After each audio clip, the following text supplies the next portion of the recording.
ngobrol dulu Baik. aja. Oke, Pak Andri gitu. Kita mulai dulu ya Pak. Mungkin dari pertanyaan dari saya aja ya Pak ya, yang sifatnya general gitu. Mungkin saya bisa diberikan gambaran gitu Pak. Diberikan gambaran terkait Iya. dengan pengalaman profesionalnya Bapak. Misalkan Bapak sekarang statusnya sudah lulus atau masih kuliah, kemudian kalau sudah lulus sudah memiliki pengalaman kerjakah gitu, atau pengalaman kerjanya itu magang saja atau pernah part time atau pernah freelance apapun gitu, buat gambaran aja. Tidak usah menyebutkan nama perusahaannya, mungkin jabatan-jabatannya saja. Oh iya, baik. Eh, Saat ini saya kuliah di suatu perguruan tinggi swasta di Jurusan Bekasi, jurusan mesin. oh mesin. Saat ini menempuh di semester 8. Oke. Saya selain kuliah juga bekerja sebelumnya di perusahaan manufacturing alat berat sebagai maintenance selama 2 tahun dan juga manufacturing food margarin di Bekasi juga. Oke, berarti ini Selain itu juga silahkan. Maaf Pak, sinyalnya putus-putus nih gara-gara hujan kali ya. Terus gimana Pak? selain itu juga saya punya pengalaman di tambang pasir waktu, iya mohon maaf ada putus-putus ini. Ya, sebelum di Bekasi saya juga punya pengalaman di tambang pasir kurang lebih 3 bulan selepas dari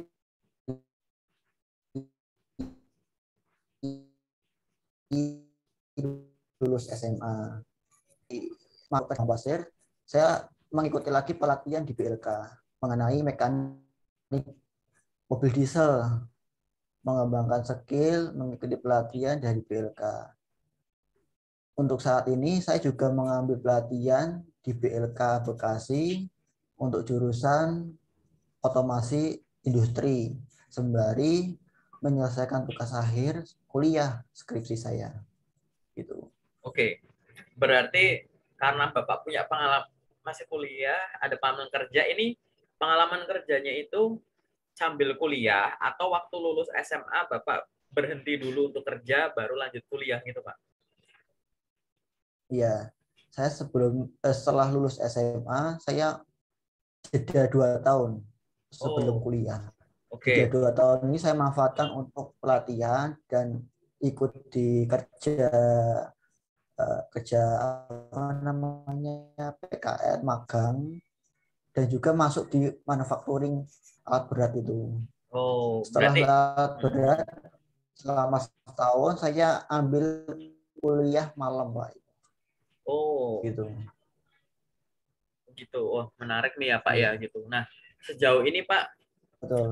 yang oke, saya udah ada gambaran ya. Ini menarik sekali ya. Produktif sekali ya gitu Pak cara pembagian waktunya.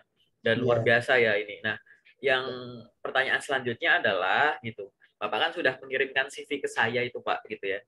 Nah, CV-nya Bapak Betul. ini sudah dicoba untuk melamar ke perusahaan-perusahaan belum, Pak? Lalu bagaimana responnya sejauh ini? Untuk CV yang saya kirimkan ke Bapak itu kan bentuknya ATS, tapi Ya, sebelumnya saya mempunyai CV yang apa namanya yang desain lebih ya. desainer ya, Ya, yang banyak oke. warna, banyak motif itu yang sering saya gunakan. Karena saya sering ngobrol sama teman-teman coba dirubah ke ATS. Nah, untuk saya ATS ini saya posting di Jobstreet. Nah, untuk saya Jobstreet, untuk di Jobstreet sendiri saya belum mengapply banyak pekerjaan karena status saya baru masih kuliah. Nah, gitu. Oke. Jadi ini Bapak berarti bersiap-siap dulu ya sebelum nanti CV-nya itu akan digunakan ya, Pak ya. Iya, betul. Tapi sekarang statusnya kuliah saja atau kuliah sambil kerja, Pak? Kuliah sambil pelatihan. Oh, pelatihan ya. Wah, Iya, menarik. Nah, menurut Bapak nih, gitu. Menurut Bapak nih pada saat penyusunan CV, bagian mana yang Bapak masih bingung nyusunnya? CV Kalau nggak ada ya nggak ada. itu Nanti saya jelaskan aja. di hal Hmm. deskripsi diri. Nah, Oke. diri itu kita kan ya deskripsi diri itu kadang saya sering kosongkan di CV. Nah, kadang juga saya isi tentang skill atau pengalaman gitu. Nah, di situ aku merasa ada yang kurang lengkap begitu Pak mengenai deskripsi diri. Bisa Oh, bantu Pak? Mohon. oke. Kayak gini, Pak. Ini ya contoh nih, kan Bapak orang mesin ya, Pak ya. Gitu. Bapak orang mesin dan punya pengalaman training macam-macam, Pak, gitu. Iya, Bapak mungkin bisa menggunakan ini sebagai gambaran seperti ini, Pak. Saya merupakan lulusan jurusan teknik mesin dari Universitas ABCD dengan IPK sekian, gitu. iya, Saya gitu ya, langsung disampaikan saja. Saya memiliki pengalaman kerja, yaitu sebagai ini di periode jeda pendidikan saya antara SMA dan kuliah, misal gitu. Selain iya, itu, selama kuliah gitu, saya juga iya, memiliki pengalaman magang ini, misalkan. Saya memiliki sertifikasi, misalkan K3 umum, koma apa yang didukung dengan kemampuan berkomunikasi menggunakan bahasa ini dan bahasa ini gitu. Intinya seperti itu deskripsi diri, Pak. Gitu. iya, baik. Jadi gambarkan secara garis besar atau malah Bapak mau seperti ini saja. Saya merupakan lulusan jurusan ini dari universitas ini dengan IPK ini sekian gitu ya. Saya memiliki total pengalaman kerja selama 5 tahun, yaitu sebagai ini. Pengalaman kerja saya miliki pada saat saya lulus SMA atau pada saat saya lulus SMA maupun pada saat saya kuliah gitu. Saya memahami hal-hal yang berkaitan dengan Bapak langsung sebut aja gitu. Total Iya, preventive maintenance misalkan gitu ya, koma terus habis itu kayak welding, terus AK3 umum, terus apalagi sistem utility, analis, terus Autodesk dan lain-lain gitu ya, yang didukung dengan keterampilan berkomunikasi menggunakan bahasa Indonesia dan bahasa Inggris. Udah gitu. Tentang saya tuh gitu, Pak, iya, gitu. Tapi yang Bapak tuliskan di bagian tentang saya sejauh ini itu udah benar. Kalau mau dilengkapi lagi seperti itu. Jadi tentang saya itu adalah ringkasan pengalamannya Bapak. Saya punya pendidikan ini, saya punya total pengalaman kerja selama sekian tahun, saya memahami ini. Sekarang saya bisa ini gitu. Jadi tentang saya harus bisa menjawab 3 hal. Bapak itu siapa? Itu dijawab dengan tadi pendidikan dan total pengalaman kerja gitu ya. Terus Bapak itu sudah melalui apa? Sebutkan Bapak pernah menjadi ini.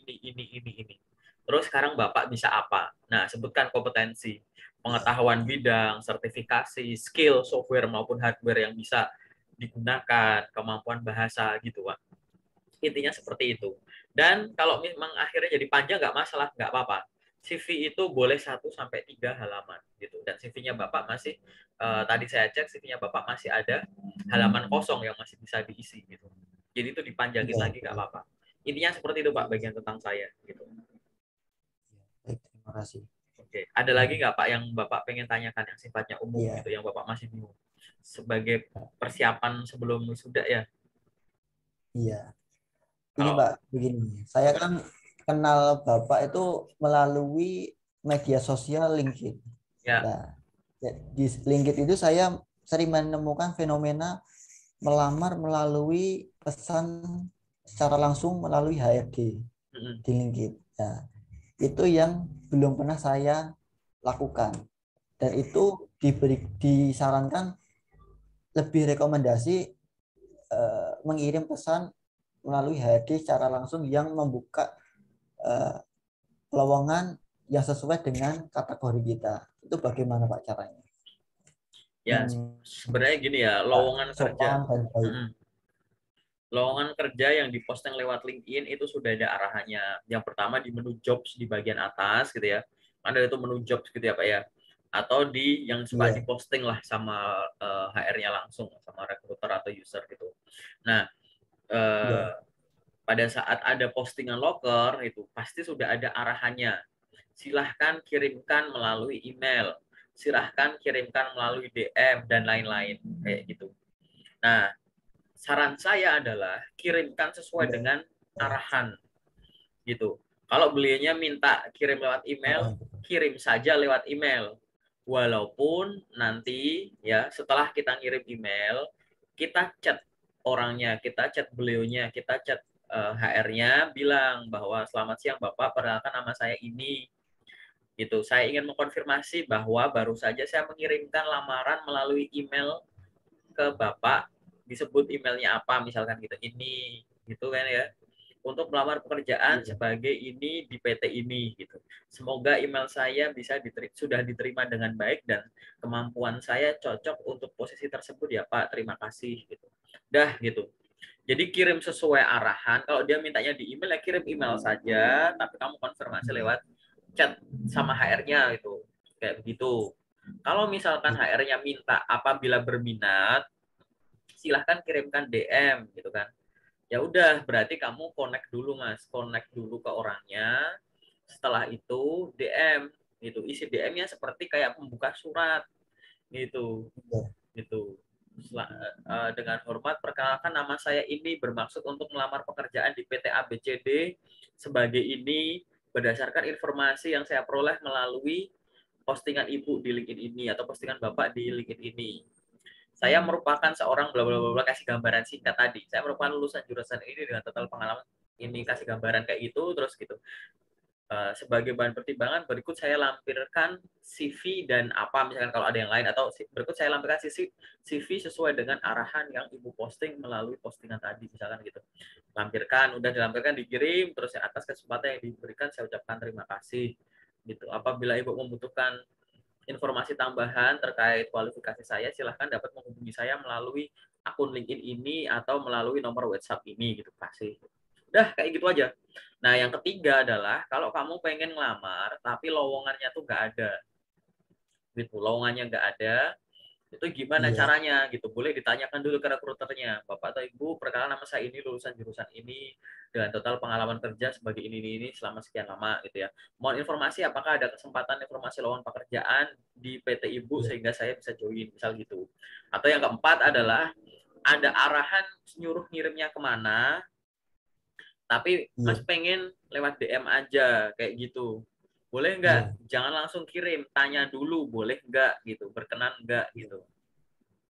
Gitu. Jadi perkenalkan diri dulu, terus mohon informasi gitu. Saya melihat postingan terkait dengan ini, misalkan lowongan pekerjaan di PT ini sebagai ini, dan mengirimkan lamarannya melalui sini gitu. Apakah mohon informasi apakah tetap apakah berkenan apabila saya mengirimkannya melalui DM saja gitu, dengan pertimbangan misalkan apa, biar gampang apa namanya, biar biar gampang bacanya, biar cepat gitu-gitu ya kan. Terima kasih informasinya. Gitu ya Pak ya gitu. Jadi Iya. dicoba dulu kayak gitu. Jadi di mana-mana ya paling gampang yang ngikuti arahan. Kalau pengen ngikuti arahan terus habis itu konfirmasi ya nggak masalah. Kalau kita udah ngikuti arahan suruh DM ya silahkan sampaikan itu. Tapi kalau kita pengen nyimpang ya ditanyakan berkenan nggak gitu. Ya tiba-tiba langsung ngirim, nggak tiba langsung ngirim itu berarti nggak paham Iya. instruksi gitu. Betul. Gitu ya. Betul. Ada lagi nggak Pak yang sifatnya general atau umum yang pengen ditanyakan? Ini, Pak. Ada lagi ini Pak, untuk wawancara, bahasa yang sering yang digunakan itu untuk wawancara itu kita bahasa Indonesia atau bahasa Inggris. Karena saat ini kan pendidikan terakhir misalkan S1. Apakah dengan S1 ini dituntut untuk harus mampu berbahasa Inggris dalam wawancara? Ya, jadi gini Pak, interview itu tidak selalu menggunakan bahasa Inggris. Oke, interview itu Iya. bisa pakai bahasa Indonesia atau bahasa asing apapun. Nah, kemungkinan pakai bahasa Inggris atau bahasa asing yang lain bisa dilihat dari pertama, jadi dari loker awalnya gitu, gitu. Misalkan misalkan mampu berkomunikasi dengan bahasa Inggris aktif gitu atau bahasa Jepang aktif, bahasa Mandarin gitu-gitu. ada kemungkinan di interview suatu tahap itu akan dicek kemampuan bahasanya, tapi tidak mutlak gitu. Tapi satu hal yang pasti adalah kenapa kok kita diminta harus pakai bahasa asing, harus menguasai bahasa tersebut, karena bahasa tersebut mungkin gitu ya akan selalu digunakan untuk komunikasi di kantor oleh jabatan Bapak maupun jabatan yang lain, baik komunikasi verbal atau yang tertulis gitu. Gitu. Sehingga kalau ditanya apakah harus pakai bahasa Inggris, enggak. Lalu apa yang harus saya lakukan? Bapak bersiap-siap. Nanti kalau dadakan diminta bahasa Inggris udah siap. Gitu. Kita nggak bisa. Ada beberapa lowongan pekerjaan yang memang sejak awal bisa kita pastikan kemungkinan akan menggunakan bahasa apa. Ada yang nggak bisa dipastikan. Ada yang Bapak nanti dipilih gitu. Anda ingin interviewnya pakai bahasa Indonesia atau bahasa Inggris.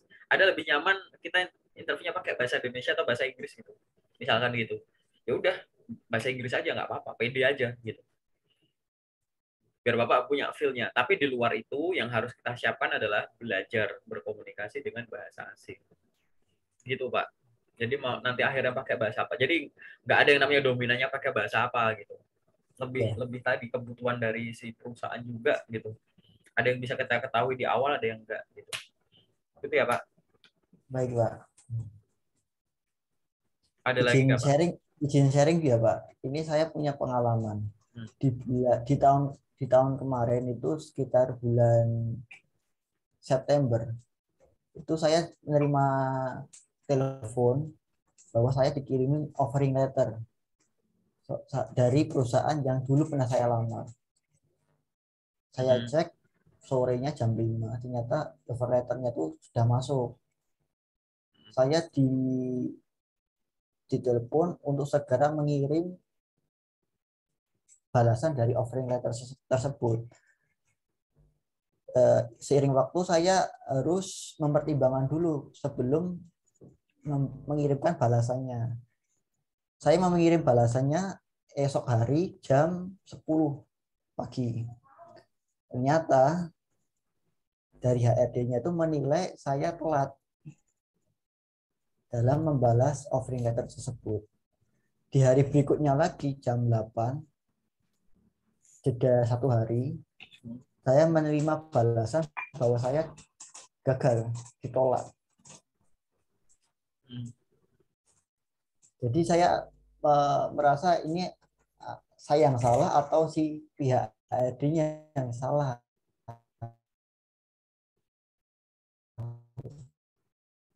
Jadi saya agak dilema waktu itu. Ya. Mohon ini. Ya, Pak, suara saya jelas kayak Pak ya di situ ya, Pak ya. Kok putus-putus di saya ya?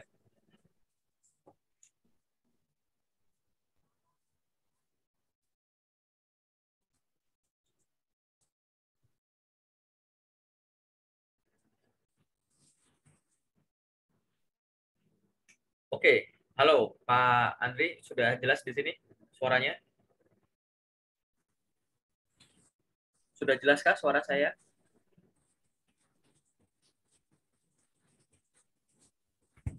Sudah Pak, sudah jelas suaranya. Ya, saya jelaskan ya Pak ya. Nanti kalau misalkan Bapak nggak kurang jelas, nanti tonton ulang saja videonya. Jadi seperti ini Pak, offering letter itu adalah surat yang paling ditunggu-tunggu gitu ya. Dari si kandidat yang lamar pekerjaan. Langkah Anda itu tinggal membaca sesuai atau enggak dan buruan dibales. Kalau dikirimnya malam, kalau Anda merasa bahwa saya ada waktu untuk membaca dan saya cocok, ya udah segera saja dibalas. Gitu.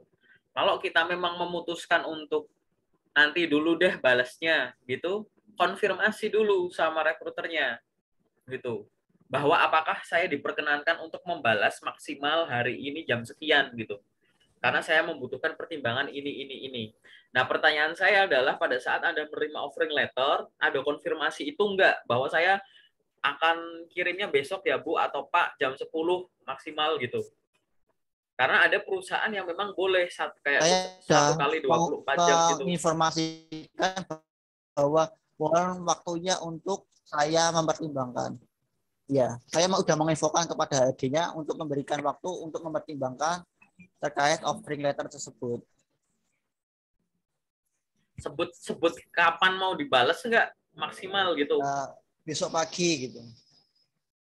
Besok pagi kisaran jam 9. Saya segera kirim. Paling lambat jam 9. Terus dibalas nggak ya sama beliaunya ya?